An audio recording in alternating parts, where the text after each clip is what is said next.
Don't you no എന്നുള്ളൊരു വാക്ക് നിനക്കറിഞ്ഞുകൂടായോ? ആ ഒരു ചോദ്യമാണ് കർത്താവിനോട് ചോദിച്ചത്. നിനക്ക് അറിഞ്ഞുകൂടാ. വേറെ സ്ഥലമുണ്ടോ അങ്ങനെ? എത്ര പ്രാവശ്യമുണ്ടെന്ന്. അയ്യോബിൻ്റെ പുസ്തകത്തിൽ ആദ്യം എടുത്തേ. രാവിലെ ദൈവാത്മാവ് ചോദിച്ചു, നിനക്കറിഞ്ഞുകൂടായോ? വേറെ പുസ്തകത്തിൽ ഒത്തിരി ഭാഗത്ത് ഈ ചോദ്യമുണ്ട്. ഏറ്റവും കൂടുതൽ ഉപയോഗിച്ചിരിക്കുന്നത് കൊരിന്ത്യ ലേഖനത്തിലാണ്. അങ്ങോട്ട് നല്ല പോകുന്നത് ഞാൻ വേറെ, പക്ഷേ എന്നോട് കർത്താവ് സ്പെസിഫിക് ആയിട്ട് പറഞ്ഞൊരു വാക്യമുണ്ട്. അതായിരിക്കും ഞാൻ ഇന്ന് ചിന്തിക്കാനായിട്ട്. നിനക്കറിഞ്ഞുകൂടായോ? നമ്മളെപ്പോഴാണ് ഇത് ചോദിക്കുന്നത്? ഇത് സാധാരണ നമ്മൾ ചോദിക്കുന്നത് നിനക്കറിയില്ല, നിനക്കറിഞ്ഞൂടായിരുന്നോ? ഇത് സാധാരണ നമ്മൾ ചോദിക്കുന്ന ഒരു ചോദ്യമാണ്. ആര്? ഭാര്യ ഭർത്താവിനോട് ചോദിക്കാറുണ്ട്, ഭർത്താവ് ഭാര്യയോട് ചോദിക്കാറുണ്ട്, മാതാപിതാക്കൾ പിള്ളേരോട് ചോദിക്കാറുണ്ട്. നിനക്കറിഞ്ഞൂടായിരുന്നോ അത് ചെയ്യണമെന്ന്? അതെല്ലാം ഞാൻ പറഞ്ഞു തരണോ നിനക്ക്?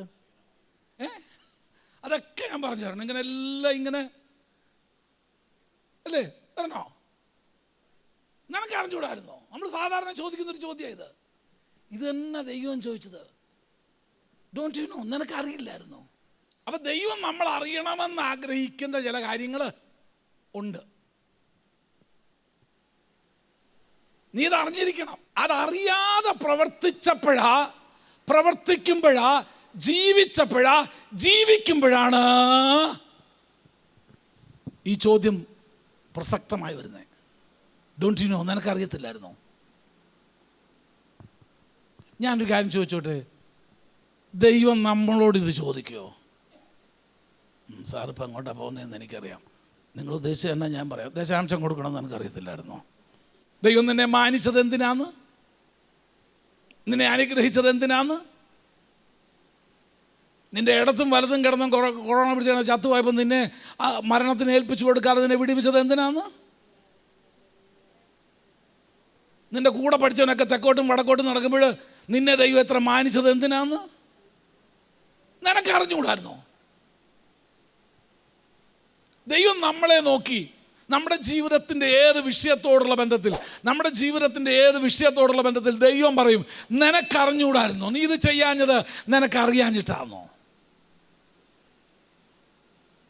കർത്താവ്, എനിക്ക് അറിഞ്ഞൂടായിരുന്നു. പറയാമോ?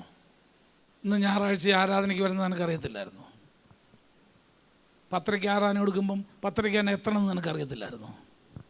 നീ അങ്ങോട്ട് നിൻ്റെ വണ്ടിയും കൊണ്ട് തിരിച്ച് ഓടിച്ചുകൊണ്ട് പോകുമ്പോൾ നീ തന്നെ ഉള്ളൂ. പാവം ബസ് സ്റ്റാൻഡ് വരെ പോകേണ്ട ഒരു 3-4 പേരെ അതിനകത്ത് കയറ്റണമെന്ന് നിനക്കറിയത്തില്ലായിരുന്നോ? നിൻ്റെ അടുത്ത വീട്ടിലെ കൊച്ച് കഷ്ടപ്പെട്ട് കിടക്കുമ്പോൾ സ്കൂളിൽ തുറക്കാൻ പോകുന്നത് എങ്ങനെ വിടണ്ടേന്ന് അറിയാതെ ഭാരപ്പെട്ട് നിനക്കറിയത്തില്ലായിരുന്നോ? രാവിലെ ദൈവാത്മാവിനോട് ചോദിച്ചു, നിനക്കറിയത്തില്ലായിരുന്നോ? ചിലരോട് ചോദിക്കുന്നത് ഞായറാഴ്ചയാണെന്ന് നിനക്കറിയത്തില്ലായിരുന്നു. ചിലർക്ക് അതുപോലും അറിയത്തില്ല. ഏതാ ഇന്ന് ഞായറാഴ്ചയാന്ന്, ഇന്ന് ദൈവത്തെ ആരാധിക്കേണ്ട ദിവസമാണെന്ന് പോലും അവർക്ക് അറിയത്തില്ല. പാർശ്വതെല്ലാം കഴിഞ്ഞ് വിളിക്കുമ്പോഴാണ് ചോദിക്കുന്നത്, ഇന്നെന്താ ആരാധനയ്ക്ക്? ഇന്നെന്തോ ആരാധന? ഇന്ന് ഞായറാഴ്ചയാണ് ഞങ്ങൾക്കൊക്കെ ഇവിടെ. അയ്യോ, ഞായറാഴ്ചയായിരുന്നോ? നിനക്കറിഞ്ഞുകൂടായിരുന്നോ? നിന്റെ ജീവിതത്തിൻ്റെ ഏത് വിഷയത്തോടുള്ള ബന്ധത്തിലായിരിക്കും കർത്താവ് ഈ ചോദ്യം ഇടാൻ പോകുന്നത്? കർത്താവ് എന്നോട് ചോദിച്ച ചോദ്യം അത്. നിനക്കറിഞ്ഞുകൂടായിരുന്നോ? നിനക്കറിയത്തില്ലയോ? നിന്റെ ദൈവത്തിൻ്റെ പേരെന്തുവാന്ന് നിനക്കറിയത്തില്ലായിരുന്നോ? കർത്താവ് തന്ന വാക്യം ഞാൻ അതിനോടുള്ള ബന്ധത്തിൽ പറയാം. ഞാൻ ഒത്തിരി വാക്യം കണ്ടുപിടിച്ച് വെച്ചിട്ടുണ്ട് അതിനോടുള്ള ബന്ധത്തിൽ. ഇപ്പോൾ വളരെ എളുപ്പം വാക്യം കണ്ടുപിടിക്കാനായിട്ട്. നമ്മുടെ ഗൂഗിൾ അമ്മാച്ചൻ ഉള്ളതുകൊണ്ട് പുള്ളിയോട് ചോദിച്ചാൽ മതി, പുള്ളി എല്ലാ വാക്യം പറഞ്ഞു തരും. പക്ഷെ ഇന്ന് നിങ്ങളുമായിട്ട് സംസാരിപ്പാൻ ദൈവത്തിൻ്റെ ആത്മാവിൻ്റെ ഹൃദയത്തിൽ തന്നത് യെശയ്യാപ്രവചനം 40:28 മുതൽ 31 വരെയുള്ള വാക്യങ്ങൾ. അവിടെ പ്രവാചകനിലൂടെ ദൈവം തൻ്റെ ജനത്തോട് ചോദിക്കുക, നിനക്കറിഞ്ഞൂടെ? നീ കേട്ടിട്ടില്ലയോ ഈ കാര്യമൊന്നും? ഇനി പറയാൻ പോകുന്ന കാര്യങ്ങൾ. അപ്പൊ ദൈവം നാം അറിഞ്ഞിരിക്കണമെന്ന്, നാം കേട്ടിരിക്കണമെന്ന് ദൈവം ആഗ്രഹിക്കുന്ന ചില കാര്യങ്ങളുണ്ട്. റോമാലേഖനം 1-ാം അധ്യായം അവിടെ പറയുന്നു, ദൈവത്തിൻ്റെ നിത്യശക്തിയും അവൻ്റെ ദിവ്യത്വവുമായ ലക്ഷണങ്ങൾ ദൈവം പ്രകൃതിയുടെ സൃഷ്ടിയുടെ ആരംഭം മുതൽ മനുഷ്യൻ എന്ത് ചെയ്തിരിക്കുന്നു? വെളിവാക്കി കൊടുത്തിരിക്കുന്നു.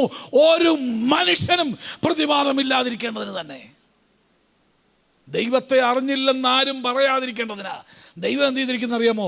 ദൈവം ആരാണെന്ന് ദൈവം ഈ തൻ്റെ സൃഷ്ടിയാകുന്ന പ്രപഞ്ചത്തിലൂടെ വെളിപ്പെടുത്തിയിട്ടുണ്ട്. എന്നിട്ടും ദൈവത്തെ ദൈവമെന്നോർത്ത് മഹത്വീകരിക്കുകയോ നന്ദി കാണിക്കുകയോ ചെയ്യാതെ ദൈവത്തിൻ്റെ നിത്യ തേജസ്സിനെയും മഹത്വത്തെയും ക്ഷയമുള്ള മനുഷ്യൻ, മൃഗം, നാൽക്കാലി, മൃഗജാതി എന്നിവയോട് രൂപസാദൃശ്യമാക്കി കളഞ്ഞു. ദൈവം ആനയല്ലെന്ന് എല്ലാവർക്കും അറിയാമല്ലോ. ദൈവം പാമ്പല്ലെന്നും അറിയാം. നിങ്ങൾ വിചാരിക്കുക രാത്രി നിങ്ങളെ കാണാനായിട്ട് നിങ്ങൾ ആരാധിക്കുന്ന ദൈവം നിങ്ങളുടെ കിടക്കയിലോട്ട് വന്നെന്ന് വിചാരിക്കുക. നിങ്ങൾ സുരേഷ് വാവ എവിടെയാണെന്ന് അന്വേഷിക്കുക അല്ലേ വേണമെങ്കിൽ. അയ്യോ, ദൈവം നിങ്ങളെ ഒന്ന് സന്ദർശിക്കാൻ വന്നില്ല. ഞാൻ ഇതുവരെ കേട്ടിട്ടില്ല. വീട്ടിൽ പാമ്പ് കയറിയപ്പോൾ കഴിഞ്ഞ രാത്രി ഞങ്ങളുടെ വീട്ടിൽ ദൈവം വന്നായിരുന്നെന്ന് ആരും പറയുന്നത് കേട്ടിട്ടില്ല. അവൻ മേലാലിൽ കയറാതിരിക്കാൻ വേണ്ടി പാൽക്കായവും വെളുത്തുള്ളിയും കൂടെ ചേർത്ത് എന്ത് ചെയ്ത് കളയും. എന്നിട്ട് ഇതിൻ്റെ മുമ്പിലാണ് നിന്ന് എന്ത് ചെയ്യുന്നത്? ആരാധിക്കുന്നത് കണ്ടിട്ടില്ലയോ? ഉണ്ട്. തൻ്റെ ഭക്തയെ ഒന്ന് കാണാൻ വന്നതാ രാത്രി. വേണ്ട, തൻ്റെ ഭക്തയെ ഒന്ന് രാവിലെ കാണാൻ വന്നതാ. വഴി വെച്ച് കണ്ടപ്പോഴത്തേന് എന്ത് ചെയ്തെന്നറിയാമോ? അവിടെ കിടന്ന മടലിൻ്റെ എടുത്ത് തല്ലിക്കൊന്ന ദൈവത്തെ. എന്തൊരു കഷ്ടമാണെന്നറിയാമോ? ഇത് ദൈവമല്ലെന്നറിയാം. റോമാലേഖനം 1-ാം അധ്യായത്തിൽ പറയുന്നു, ദൈവത്തെക്കുറിച്ചുള്ളത് ദൈവം മനുഷ്യർക്ക് വെളിവാക്കി കൊടുത്തിട്ടും ദൈവം അദൃശ്യനാണെന്ന് എല്ലാവർക്കും അറിയാം. ദൈവം ശക്തനാണെന്നറിയാം.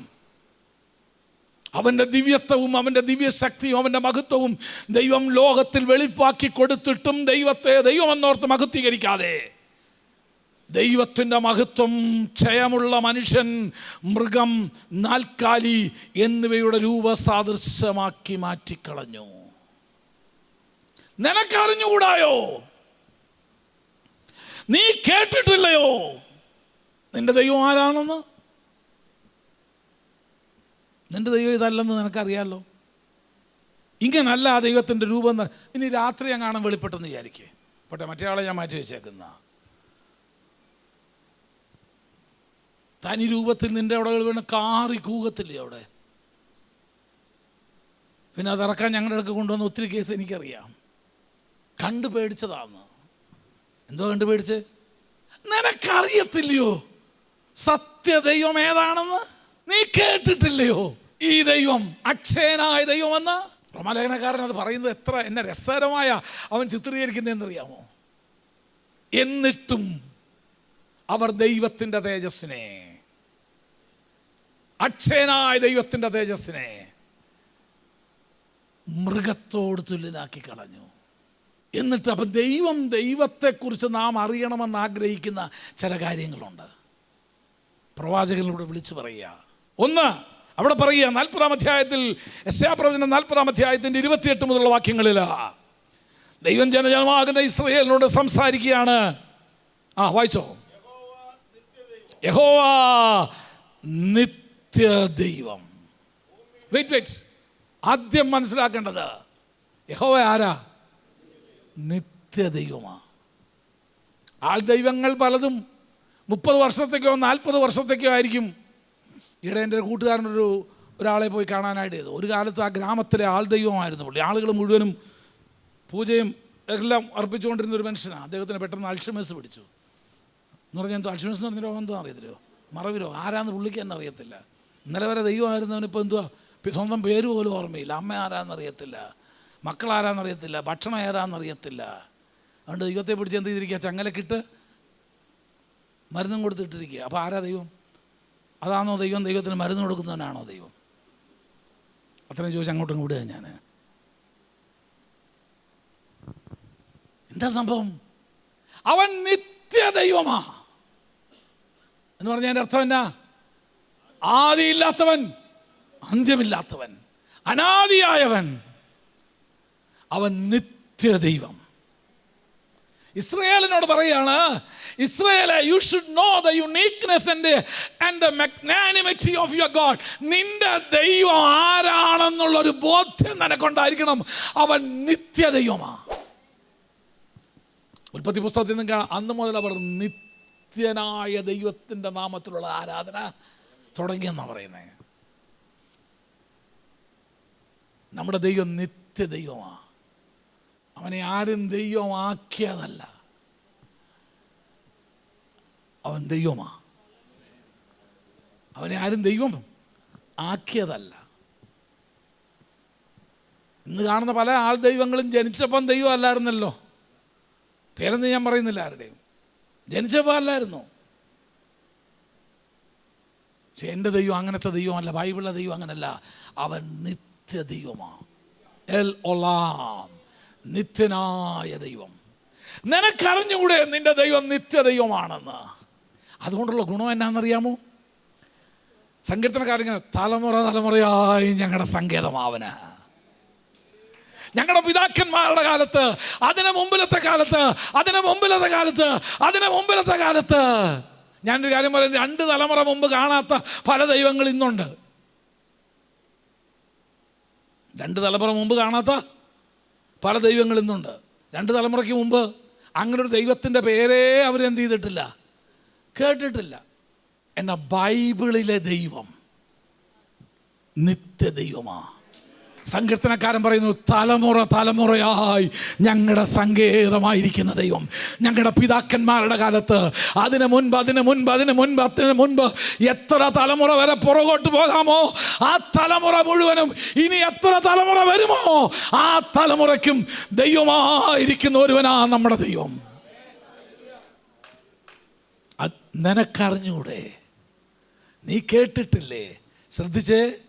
ദൈവം അബ്രഹാമിൻ്റെ കാലഘട്ടം കഴിഞ്ഞ് ഇസ്ഹാക്കിനോടും യാക്കോബിനോടും പിന്നെ ഇസ്രായേൽ ജനത്തോടൊക്കെ സംസാരിക്കുമ്പോൾ, ഞാൻ അബ്രഹാമിൻ്റെയും ഇസ്ഹാക്കിൻ്റെയും യാക്കോബിൻ്റെയും ദൈവമാകുന്നു എന്ന് പറയും. തലമുറകളായി നിങ്ങളോട് കൂടെ ഇരുന്ന് പ്രവർത്തിക്കുന്ന ദൈവമാണ് ഞാൻ നിത്യദൈവം. നമ്മുടെ ദൈവത്തെക്കുറിച്ച് നമുക്ക് ലോകത്തോട് പറയാനുള്ള ഒന്നാമത്തെ സാക്ഷ്യം, എൻ്റെ ദൈവം നിത്യദൈവമാണ്. ആ ഒരു കാഴ്ചപ്പാട് പ്രാപിക്കണം. എനിക്ക് കൈമാറാൻ ഈ ദൈവത്തെ ഉള്ളൂ നിങ്ങൾക്ക് വേണ്ടിയിട്ട്. അത് തലമുറ തലമുറയായി അവനിൽ ആശ്രയം വയ്ക്കാവുന്നൊരു ദൈവമാണ്. നിനക്കറിഞ്ഞുകൂടായോ? നീ കേട്ടിട്ടില്ലയോ? എന്തോ കേട്ടിട്ടില്ലയോ എന്ന് ചോദിക്കുന്നേ? വായിച്ചേ വാക്യം, യഹോവ നിത്യദൈവം. അപ്പം അത് പറയേണ്ട ആവശ്യം എന്നാ ഉണ്ടായേ? ഈ ദൈവത്തെ വിട്ട് ഇസ്രയേൽ എങ്ങോട്ട് പോയെന്നറിയാമോ? താൽക്കാലിക ദൈവങ്ങളിലേക്ക് മാറി. അവർ നോക്കിയപ്പോൾ എന്നാ കാണാൻ കൊള്ളാവുന്ന കുറേ രൂപവും ഭാവവും ഒക്കെ ചോദിച്ചേക്കുന്നത്. ആൾ കാണാൻ കൊള്ളാമല്ലോ. കുറേ ദൈവങ്ങളുടെ രൂപങ്ങൾ അവർ കാണുകയും കേൾക്കുകയൊക്കെ ചെയ്തപ്പോൾ ഇതെല്ലാം താൽക്കാലികമാണ്. ജാതീയ ദൈവങ്ങളെ കുറിച്ച് വേറെ പുസ്തകം പറയുന്നവർക്ക് കൈയുണ്ടെങ്കിലും എന്ത് ചെയ്യുന്നില്ല, ഒന്നും ചെയ്യുന്നില്ല. കാലുണ്ടെങ്കിലും നടക്കുന്നില്ല, ചെവി ഉണ്ടെങ്കിലും കേൾക്കുന്നില്ല, മൂക്കുണ്ടെങ്കിലും മണക്കുന്നില്ല, കണ്ണുണ്ടെങ്കിലും കാണത്തില്ല. ഇവരെ പൊക്കിയെടുത്ത് നടത്തണം. പക്ഷെ നിന്റെ ദൈവം നിത്യദൈവം. തലമുറ തലമുറയായി ഞങ്ങളുടെ ഞാനൊരു കാര്യം പറയാം, നിങ്ങളുടെ തലമുറയ്ക്ക് കൈമാറ്റം ചെയ്യാൻ കൊള്ളാവുന്നൊരു ദൈവം ഉണ്ടെങ്കിൽ അത് എൻ്റെ ദൈവമാ, അത് സ്വർഗത്തിലെ ദൈവമാ, അത് നിത്യദൈവമാ, തലമുറ തലമുറയായി മാറാത്ത ഒരു ദൈവമാ. പക്ഷെ ഇസ്രായേൽ ജനങ്ങൾ ഈ നിത്യദൈവത്തെ വിട്ടിട്ടാണ് എന്ത് ചെയ്തതെന്നറിയാമോ?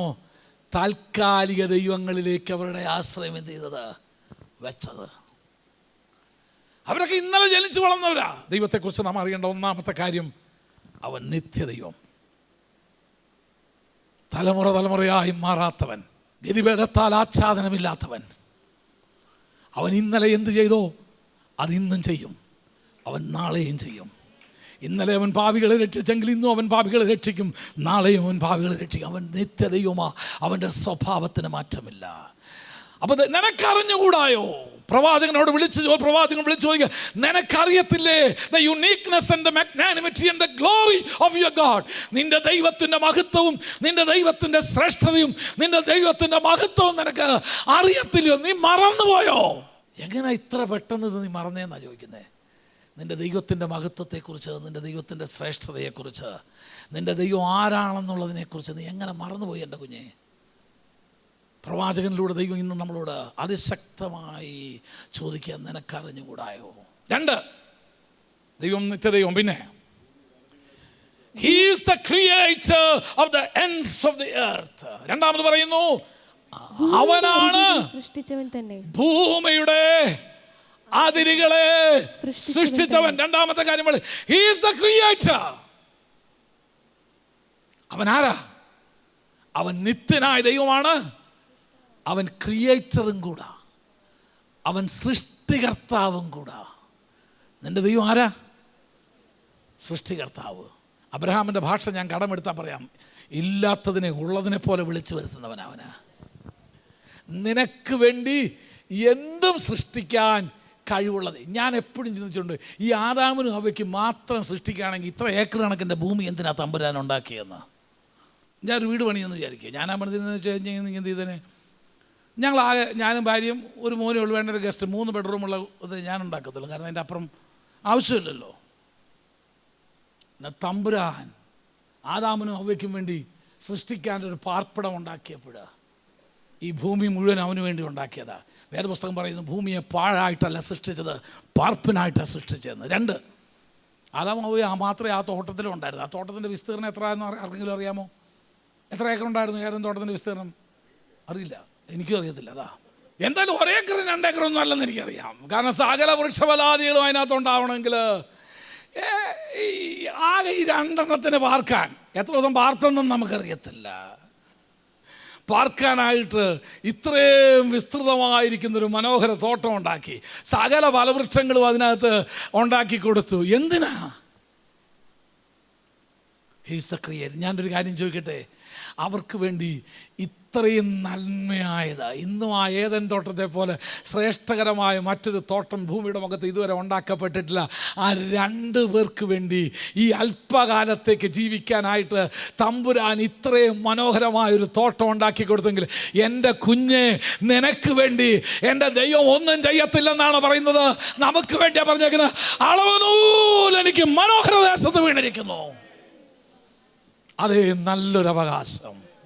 യേശു കർത്താവിൻ്റെ ശുശ്രൂഷയുടെ മുഖത്ത് കർത്താവ് പറയുന്നു, കുഞ്ഞെ, ഇന്ന് കാണുന്നതും നാളെ അടുപ്പിലിടുന്നതുമായ ലില്ലി പുഷ്പത്തെ ദൈവം ഇത്രയും മനോഹരമായി സൃഷ്ടിക്കുന്നെങ്കിൽ, അല്പവിശ്വാസിയേ, നിന്നെ എത്രയധികം അവൻ സൃഷ്ടിക്കുന്ന ദൈവമാ.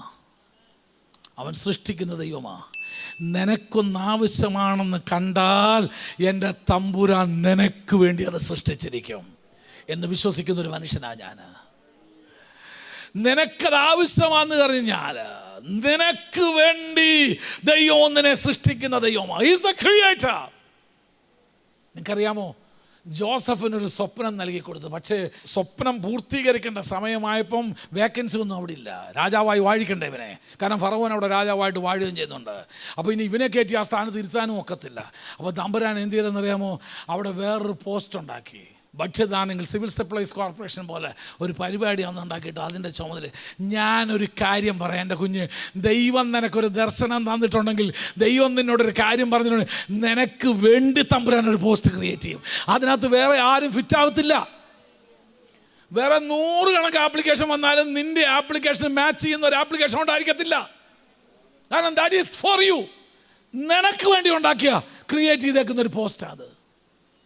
His name is Creator. അവൻ്റെ പേര് സൃഷ്ടിക്കുന്ന. നിനക്കറിഞ്ഞുകൂടായോ അവൻ സൃഷ്ടിക്കുന്ന ദൈവമാണെന്ന്? നിനക്കറിഞ്ഞുകൂടായോ അവൻ സൃഷ്ടിക്കുമ്പോൾ എത്ര ഭംഗിയായിട്ട് സൃഷ്ടിക്കുമെന്ന്? ഒരു തുമ്പപ്പൂവിനെ എടുത്ത് നോക്ക്. തുമ്പ എന്ന് പറഞ്ഞാൽ അറിയത്തില്ലേ? ഇവിടെ നിങ്ങൾ പറയുന്നത് എനിക്കറിയത്തില്ല. തുമ്പ തന്നെയല്ലേ? ഏതാ? ഞാൻ ഈ മറ്റേ തുമ്പയല്ല, ഏതാ? ചൊറിയുന്ന തുമ്പയല്ല, അല്ലാത്ത തുമ്പയുണ്ട്. അതിൻ്റെ ആ പൂവിൻ്റെ മനോഹരത, ദ ഇൻട്രൻസിറ്റി ഓഫ് ദാറ്റ്, ആ പുഷ്പത്തിൻ്റെ അതിൻ്റെ ആ പൂവിൻ്റെയൊക്കെ എതളിൻ്റെ അതിരുകളുടെ ശ്രേഷ്ഠത നിങ്ങൾ നോക്കിക്കേ. ഹൗ ബ്യൂട്ടിഫുൾ, എത്ര മനോഹരമായിട്ടാണ് ദൈവം അതിനെ സൃഷ്ടിച്ചിരിക്കുന്നത്.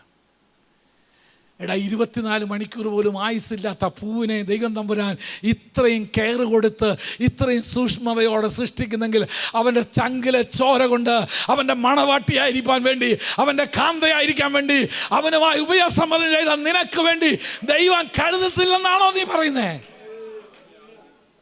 He is the creator God. അവൻ്റെ സൃഷ്ടിപ്പിൻ്റെ മാഹാത്മ്യം അറിയണമെങ്കിൽ ചുമ്മാ പ്രകൃതി കൂടെ ഒന്ന് ഇറങ്ങി നടക്കുക.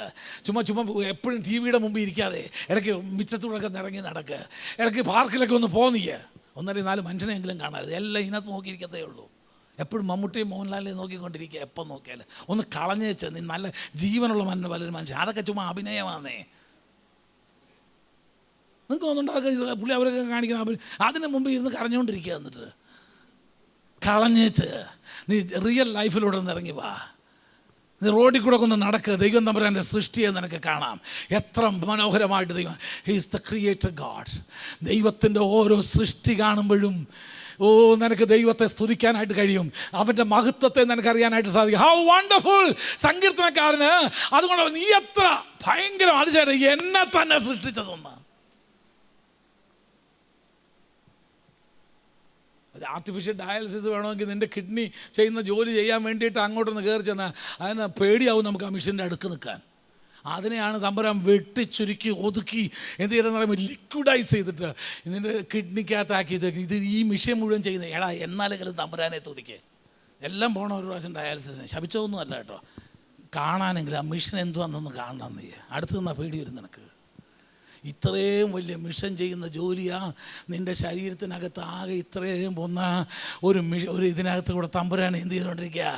ആ മിഷൻ ഓഫ് ആക്കണം, അല്ലെങ്കിൽ അത് കത്തിപ്പോവും.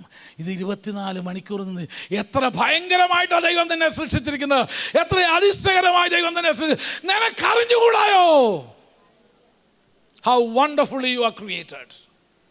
നീ എത്ര അത്ഭുതകരമായി സൃഷ്ടിക്കപ്പെട്ടവനാണെന്ന് അറിയേണ്ട 2 കാര്യങ്ങൾ. 1, നിൻ്റെ ദൈവം നിത്യദൈവമാണ്. 2, നിൻ്റെ ദൈവം സൃഷ്ടാവായ ദൈവമാണ്. 3-ാമത്തെയും കൂടെ പറഞ്ഞു വെച്ച് ഞാൻ നിർത്തിയേക്കാം. 3, ക്ഷീണിക്കുന്നില്ല. He doesn't faint. അവൻ ക്ഷീണിക്കാത്ത ദൈവം. ഇസ്രായേലിൻ കാവൽക്കാരൻ, നിദ്രാഭാരം തൂങ്ങുന്നില്ല. ഇസ്രായേലിൻ കാവൽ. പുതിയ തലമുറയ്ക്ക് ഈ പാട്ടേ അറിയത്തില്ല. നിദ്രാഭാരം തൂങ്ങുന്നില്ല. യഹോവയൻ പാലകൻ താൻ, ഇല്ലെനിക്കു ഖേദമൊട്ടും. നമ്മുടെ തമ്പുരാൻ എന്തില്ലെന്നാ പറഞ്ഞേ? ക്ഷീണിക്കുന്നില്ലെന്ന്. അതിനേക്കാൾ രസമാണ്. ഞാൻ പിന്നെ അടുത്ത ആഴ്ച വരാൻ. അവൻ ക്ഷീണിക്കുന്നില്ലെന്ന് മാത്രമല്ല, ക്ഷീണിച്ചിരിക്കുന്നവന് ബലവും കൂടെ കൊടുക്കുന്ന ദൈവം. ആമേൻ. അവൻ ക്ഷീണിക്കുന്ന ദൈവം അല്ലെന്ന്, അവൻ ക്ഷീണിച്ചിരിക്കുന്നവനെ ചാർജ് ചെയ്യുന്ന ദൈവം കൂടാന്ന്. ചാർജർ എന്നുള്ള പദം ഇപ്പോൾ എല്ലാവർക്കും അറിയാം അല്ലേ? എന്താ പറ്റി? മൊബൈലിൽ ചാർജ് തീർന്നു, അതിൻ്റെ പവർ ബാങ്ക് കൂടെ കൊണ്ട് നടക്കുന്നവരുണ്ട് ഇപ്പം. നമ്മുടെ ദൈവം അങ്ങനെ ക്ഷീണിക്കാത്ത ദൈവം. ഇന്ന് പകൽക്കാലം നിൻ്റെ ദൈവത്തെക്കുറിച്ച് 3 കാര്യം ഒത്തിരി എനിക്ക് അതിനെ പറയാനുണ്ട്. പക്ഷേ ഞങ്ങൾ നിർത്തുക, അല്ലെങ്കിൽ നിങ്ങളിനി ക്ഷീണിച്ചു പോകും. 3 കാര്യങ്ങൾ. 1, അവൻ നിത്യദൈവം. 2, അവൻ സൃഷ്ടാവായ ദൈവം. അവൻ സൃഷ്ടിക്കുന്ന ദൈവം. 3, ക്ഷീണിച്ചു പോകാത്ത ദൈവം. അപ്പോൾ ഈയിടെ ഒരാളെന്നോട് ചോദിച്ചു, പിന്നെ 6 ദിവസം സൃഷ്ടിച്ചിട്ട് 7-ാം ദിവസം ദൈവം വിശ്രമിച്ച് എന്താ ഉറങ്ങുമായിരുന്നു മൂപ്പര്? ആ 7-ാം ദിവസം നിനക്ക് എന്നാ പോരാത്തതെന്ന് അവൻ നോക്കിക്കൊണ്ടിരുന്നത്. അപ്പോഴാണ് മനസ്സിലായി ഇവൻ തന്നെ ഇരുന്നാൽ ശരിയാവത്തില്ല. ഇവൻ എന്ത് ചെയ്യണം? ഒരു തക്കതായ ഒരു തുണയും കൂടെ ഉണ്ടാക്കി കൊടുക്കണമെന്ന്. 6 ദിവസം സൃഷ്ടിച്ച് നോക്കിക്കൊണ്ടിരുന്നത്. Is it okay, everything is okay. അല്ലാതെ മൂപ്പര് ഉറങ്ങുമൊന്നും അല്ലായിരുന്നു.